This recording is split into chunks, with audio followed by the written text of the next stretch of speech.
Hi everybody, this is Barry Rosen with the Applied Vedic Astrology monthly forecast for May. Had a lot of requests for podcasts and videos, and well, sometimes I'm a little bit self-conscious being on camera. I'm going to go with the new trend in the world and start working with it. May starts out with what I usually do is I start out with some chanting. For those of you who want to connect with me, it's good to know my contact information. Barry Rosen at appliedvedicastrology.com is my office number. Most of you know me from Facebook. I'm on Astro Yoga, Vedic Astrology classes by Barry Rosen, Spiritual Astrology. I have about 5 websites. So anyway, you're always welcome to keep up with my daily blogs at my website at appliedvedicastrology.com. Let's start with some traditional Vedic chanting. Om Ganeshaya Namaha, Om Ganeshaya Namaha, Om Ganeshaya Namaha, Om Ganapatiye Namaha, Om Ganapatiye Namaha, Om Ganapatiye Namaha. Vakritunda Mahakaya, Suryakoti Samabraha, Nirvigyam Kurame Deva, Sarvakareshi Sarvada. Jnanamulam Guru Murti, Pujamulam Guru Padam, Panchamulam Guru Vakyam, Mokshamulam Guru Kripa. Sahana Vavatu Sahano Bhunaktu Sahaviryam Karvavahai Tejasvina Vatitamastu Ma Vidvishayavahai Om Shanti Shanti Shanti. Om Aditaye Somaye Mangalay Buddhaye Cha Guru Shukra Shani Vischa Rahave Ketave Namaha. Honoring the great teachers, Lord Krishna, Saraswati, Vedavyasa, cognizer of the Vedas, and my holy tradition going back to Brahmananda Saraswati. Okay, so enough of that. Let's pull up a chart of this week and take a look at what's going on.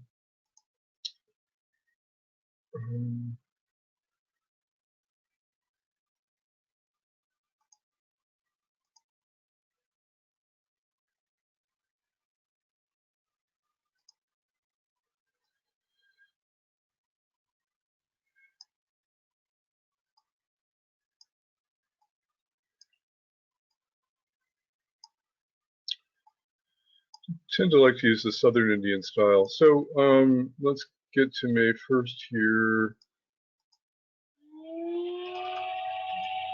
Okay, it's Wednesday. Mercury is kind of starting out, moving into the Gandanta area here at the end of Pisces. Now, as you know, the Gandanta area is kind of like a deeply emotional, knotted area where difficult problems seem difficult to resolve. And if you're Virgo rising or Gemini rising, it's particularly kind of challenging kind of time the next 2 or 3 days until Mercury moves into Aries. And it's not exactly happy in Aries, as you know, because it tends to get more argumentative and get into debating and wanting to be right, getting to verbal confrontation.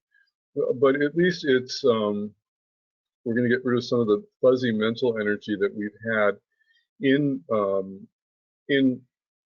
Pisces, and there should be a little bit more clarity. The trick is when Mercury goes into a new sign, particularly Aries, there's this kind of the beginning of Aries is ruled by the next to Ashwini, which represents 2 horses, and the symbolism is there as things kind of shoot out of the gate. So things have been slow for Geminis and Virgos on the mental level and trying to get stuff done. Suddenly things kind of shoot out of the gate, you know, and particularly Gemini's 11th house transit can bring more income, more ability to fulfill one's desires, but not without kind of some tension. Venus has been upholding Mercury for a little bit in transit, luckily. So this debilitated transit of Mercury, and I don't ever like to use the word debilitated, is at least going to be not as much of a problem anymore. And it hasn't been so bad because Venus has canceled it. Now, Venus, spring is always one of the best times of the year, and Venus is kind of moving towards its deepest part of exaltation between May 3rd and May 9th. Venus is exalted at 27 degrees Pisces, and so it's kind of the peak of relationship energy, beauty, cordiality, and just kind of good time to have fun, and just very kind of strong energy with Venus. Venus moves into Aries, later in May, and what happens is Venus is not happy in Aries, and what happens is it can bring up a lot of sexual tensions, relationship issues, passion. Now, passion is kind of a good thing if you put it into your artistic production and creativity, but it can be problematic because it can also lead to kind of passionate fights with partners and girlfriends too. So you have to kind of be aware that that energy is up when it moves into Aries, and it usually stays in a sign for about 4 weeks. Venus on Aries. Now Venus is officially in Aries. Winging this here on May 10th, and it'll be there until early to June 4th. The sun is still exalted, and that gives us a lot of power and confidence and leadership to move forward and start new things. I always like my favorite time of the year when the sun's exalted, and the sun will be exalted until May 14th. And as we move into next week, we have an auspicious Vedic event on May the 7th called Akshatreta. It represents the third lunar day of the month, and it's the day that the sun and the moon are both exalted on the same day. It actually starts late in the afternoon on the 6th, depending on where you live, and it's over about mid-afternoon on Wednesday, and I'm sorry, on Tuesday the 7th. And it's usually a day that the gods are with you, and you can start great things and get good results from them. So kind of use particularly the afternoon of Tuesday the 7th.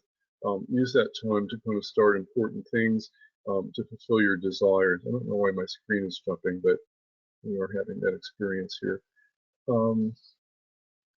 Let's look at that real quickly. Is here on the 7th. You can see both the sun and the moon. Moon's in Taurus, sun is in Aries. They're both exalted. That's going into next week. Now, the difficult thing is that suddenly Mars is on the 7th of May is moving into Gemini, and it's going to be there for, usually it stays about 6 weeks. The exact date is into June 22nd. And the first part of the transit is a little bit easier because it's in its own constellation of Orion, which is called Mrigashira, which is connected with spiritual questing. And it's also a constellation that allows you to kind of fulfill your boons. So again, we have a lot of good energy next week with exalted Venus, with Sun exalted, with the Moon exalted, and with Mars still kind of in this auspicious constellation of Orion. Now it is starting to move toward Rahu, and Rahu is, is going to give it a little bit of a sense of adventure. What happens with Mars Rahu is we move into that conjunction into the middle of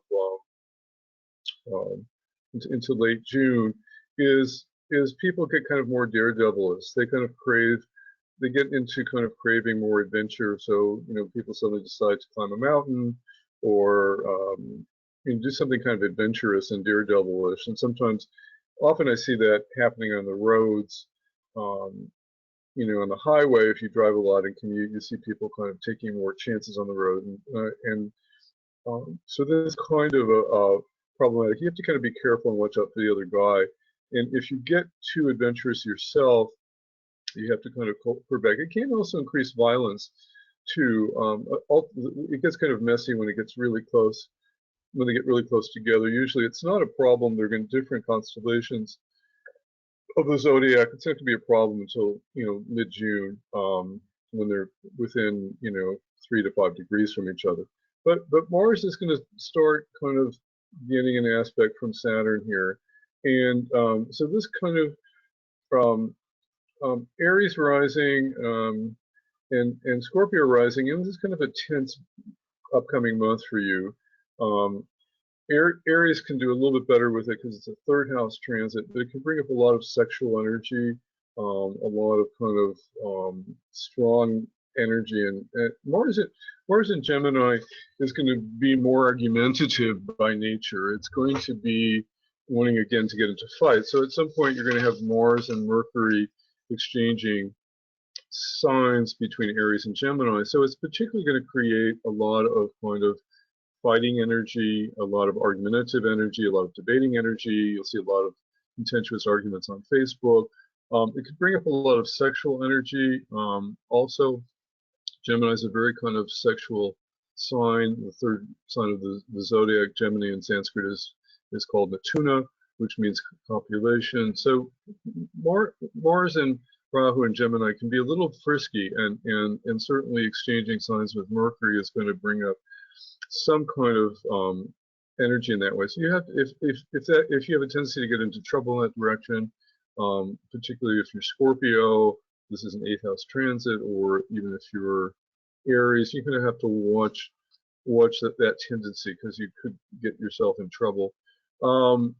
Saturn is opposing Mars, and this is really going to be a big problem when we get into the middle of June, and we don't have to worry about it as much in May, because it's a wide aspect. The rule with aspects is that if it's about 5 degrees, it's pretty tight and it's going to cause a problem. But when it's exact, it's a real problem. When it's across the room or it's down the hall, it's not as much a problem. But still, Mars Saturn creates frustration, tension, and indecision.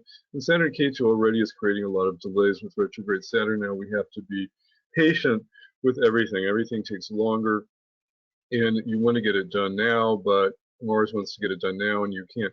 Interesting thing, and I just wrote an article today on my blog, you can read about it, is Mars is out of bounds. Now, I learned a lot from Western astrologers, and out of bounds is a concept when Mars is at over 23 degrees on the horizon, over 23 to 21 degrees. And it's going to be out of bounds until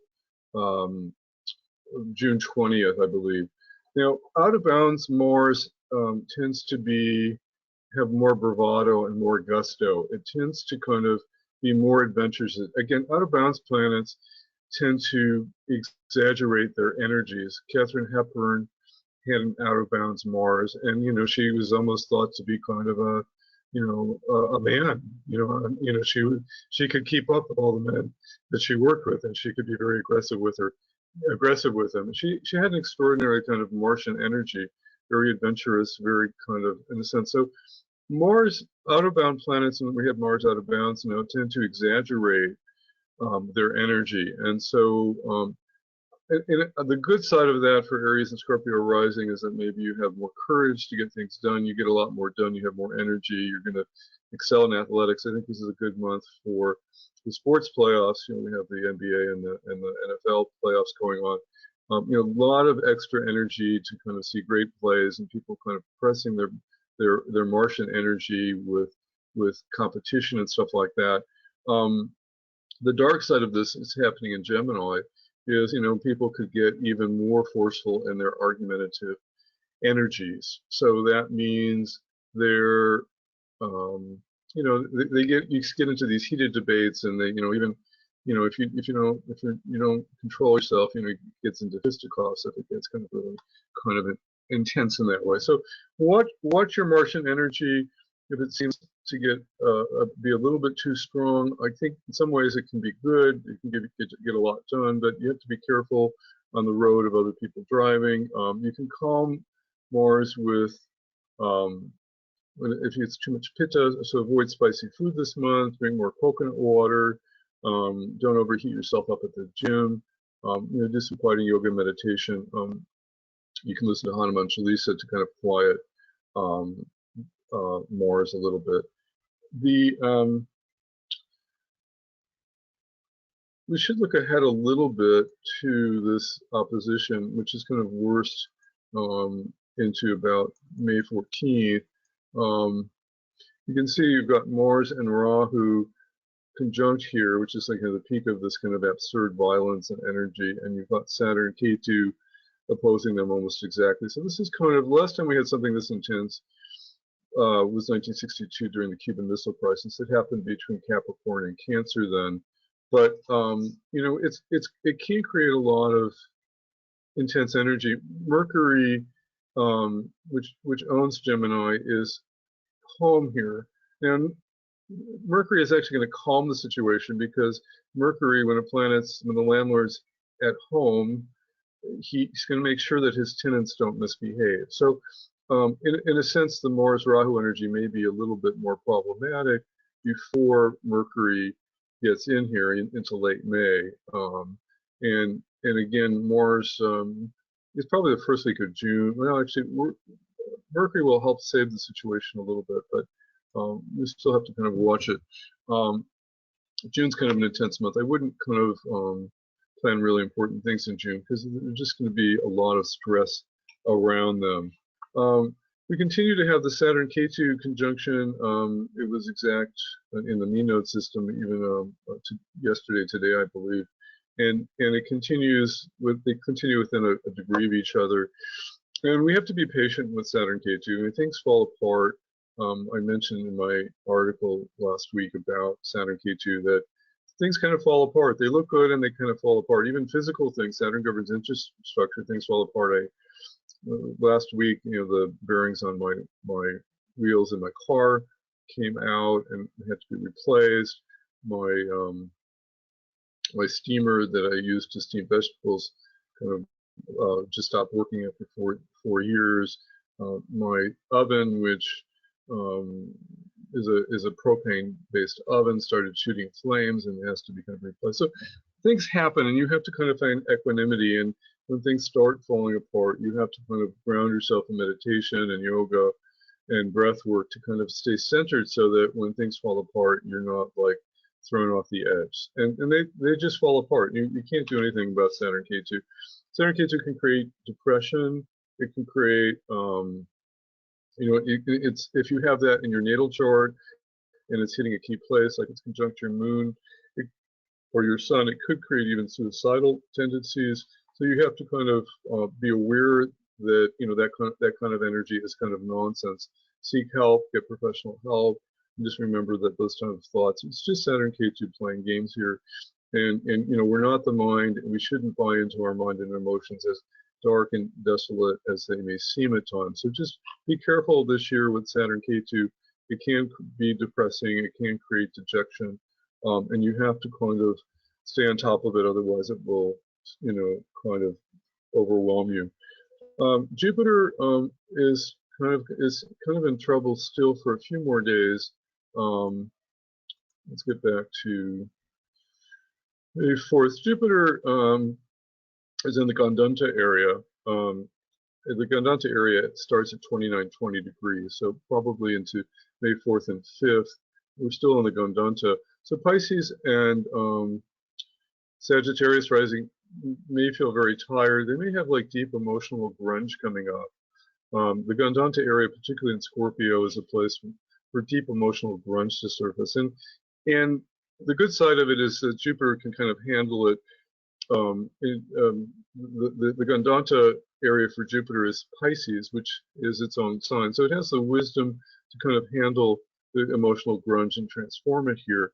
But so it's still kind of like a deep emotionally grungy period. You've got to kind of stay on top of it, otherwise it will kind of, you know, continue to be challenging for you.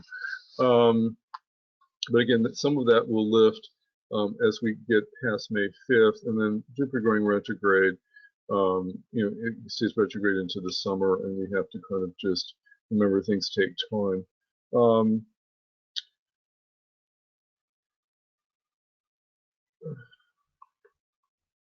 There are some, you know, like I said, there are a lot of bright spots in the sky, particularly next week. So the week of November, you know, 5th through 10th, you know, like we've got Akshatreta, the exalted sun and the moon. We have Mercury getting out of debilitation. We have Venus moving to deeper exaltation. We have Mars still in its own constellation of Orion. So there are a lot of good things happening.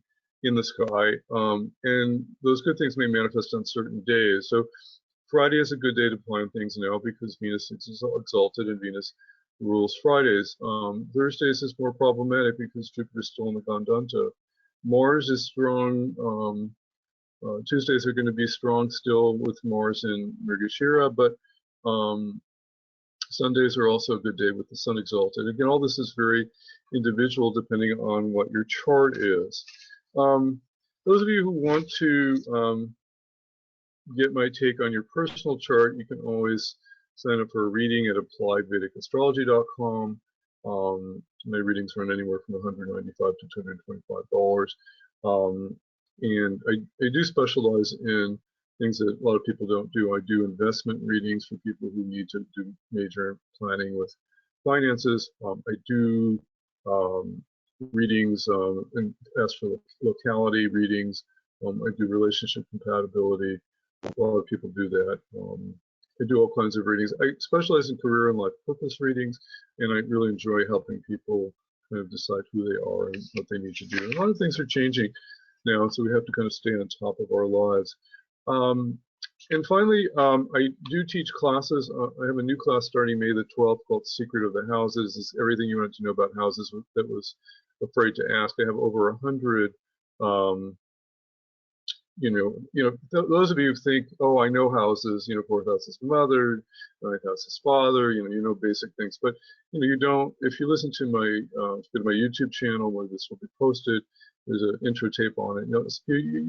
I try to reveal all the things that you don't know about the houses. The seventh house is connected to sunset. So it's connected. It's kind of a blind spot. We can't see when we're driving into the sunset, and planets in the sun in the seventh house get kind of blinded and are very weak. I do a lot of work on the 12th house. So I spend 2 hours in each of the houses, plus I'm going to give you a lot of techniques. So the course is in 2 modules. For those of you who don't have a lot of time, you can take module 1. It's $195. It goes 9 weeks, starting on May the 12th. The course is live on Sundays, and the time actually may vary this summer, but it's always recorded, so you can always kind of watch it at your leisure. And I send copious notes and PowerPoints and putting together a 300-page manual for the course too. So if you like my stuff, then you might want to study with me. And a lot of my secrets of the houses materials in my book spot and in my book, Finding Your Blind Spots Using Vedic Astrology. Let's bring that up here.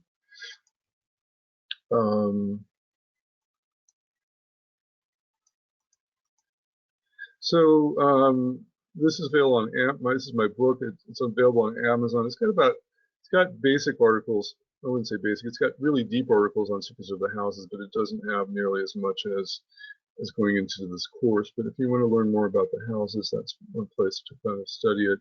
You can also look at my Vedic Astrology Transit Guide 2019 to 2020. It's available on Amazon now, and it is on my website at a cheaper price, $19.95, and it does really kind of cover what's going on in the transits every week and every month, and it's very well organized. Deep articles about mundane astrology and financial astrology, and a lot of bonus material and material. So those of you who like my stuff, you can pick up that book. It's not outdated. It's got an ephemeris for 2019 and 2020, and it starts covering material in 2020 also. So definitely pick up my book. So Secrets of the Forest Houses, starting on May the 12th. And for those of you who want to meet me in person, I will be in the Sedona Vedic Astrology Conference on November 22nd to the 25th, 2019. I'll be speaking about blind spots to moksha and enlightenment.